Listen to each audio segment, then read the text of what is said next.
No, there are things you can do, and I really am concerned about the country. We haven't talked a lot about national politics, but I think we have a great opportunity, but it comes, like most opportunities, you would do with hazard. Because, in fact, I think somebody once said the Chinese ideogram that means opportunity also stands for hazard.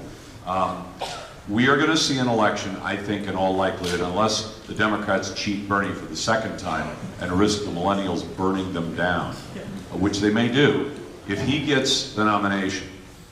And if I had to bet right now on the data we have right now, it won't be Biden, it won't be Warren, could be Klobuchar, might be Mayor Pete, who's a disaster in his own town. And the mainstream media has done everything they can to ignore how bad a job he did as mayor. You can't be a mayor of a small, and I've been to South Bend. It's a nice town, but if you can't be a mayor of a small town, how can you run a country? And that question's going to get asked if he ends up the front runner. But if Sanders pulls it out, then we get the contest of communist versus capitalist.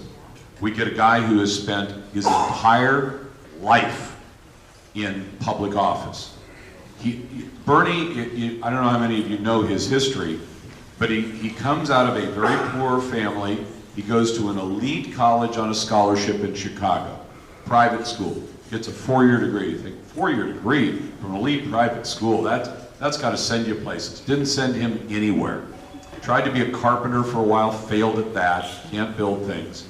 Got a job at the welfare office. It's really tough to give away money. So he did that for a while. Then he runs for mayor of Burlington, Vermont. He gets that. And I think there were some flukes in there that were not created by him. It was just luck of the draw. Then he runs for Congress, gets into Congress, does nothing memorable at all, then runs for the Senate. The state of Vermont is 600,000 people. It's almost exactly the same population as the city limits of Seattle. Yeah, that's all the bigger the state is. Then becomes a senator and does nothing much of anything as a senator and just collects a public, so he's been on the public dole his entire life. Whereas Donald Trump, yes, have his companies filed bankruptcy? Sure. If you go online, you can find, and it's a fun one to do when your friends bring, well, Donald Trump went bankrupt. No, he never went bankrupt. Some of his companies filed for bankruptcy. Look up the list of famous companies whose names you would recognize where they have had a bankruptcy. Apple came that close to going bankrupt, and only jobs coming back saved them from they were ready to go bankrupt. They were right on the edge of it. Today, they're the biggest company in the world, worth all this money. But anybody who wants to badmouth folks who go bankrupt, there's a reason the bankruptcy laws are there, and you can think, well, I don't like them. But you know, America had very few companies in it, very few corporations in it in the early days of America until they made limited liability corporations possible.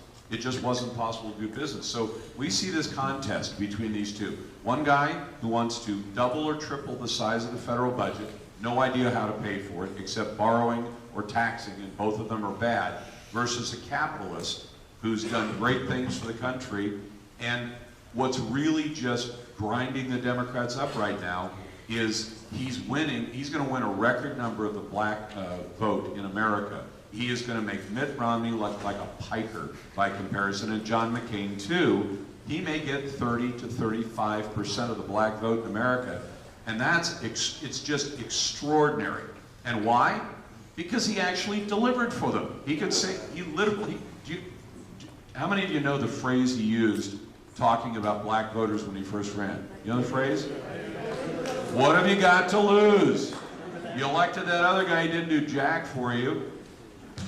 Take a chance on me. Now, he didn't get a huge amount of black vote, but having made that offer, what have you got to lose? We now have the lowest level of black unemployment in American history, and I have a feeling this isn't even going to poll right.